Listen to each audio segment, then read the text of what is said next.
جب طوفان نوح نے اس دنیا کو اپنے خوفناک عذاب کے جنگل میں گھیر لیا اور حضرت نوح علیہ السلام اپنی کشتی میں سوار ہوئے۔ بسم اللہ الرحمن الرحیم۔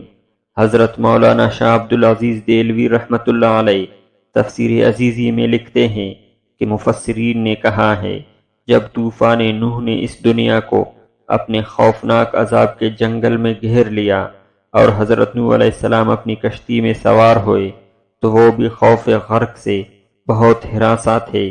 انہوں نے غرق سے نجات پانے اور عذاب خداوندی سے محفوظ رہنے کے لیے بسم اللہ مجریہا و مرساہا کہا۔ اس کلمے کے برکت سے ان کی کشتی غرق ہونے سے محفوظ رہے۔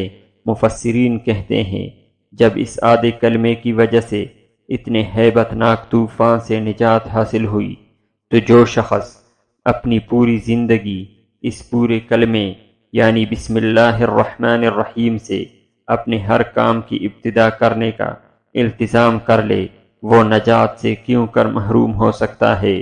حضرت سلیمان علیہ السلام نے جب بلقیس ملکہ یمن کو پہلا خط لکھا تو انہو من سلیمان و انہو بسم اللہ الرحمن الرحیم لکھا، تو اس کی برکت سے بلقیس ان کے نکاح میں آئی اور اس کا پورا ملک حضرت سلیمان علیہ السلام کے قبضے میں آیا۔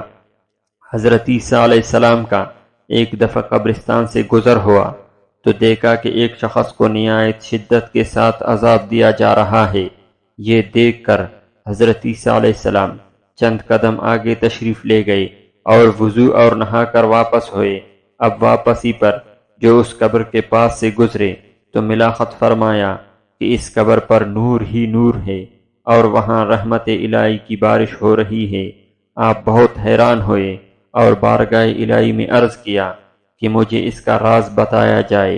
ارشاد ہوا، اے روح اللہ، یہ شخص سخت گنہگار تھا، اس وجہ سے عذاب میں گرفتار تھا، لیکن اس نے اپنی بیوی حاملہ چھوڑی تھی، اس کی وہاں لڑکا پیدا ہوا، آج مکتبہ میں بھیجا گیا، وہاں اس نے بسم اللہ الرحمن الرحیم پڑھی۔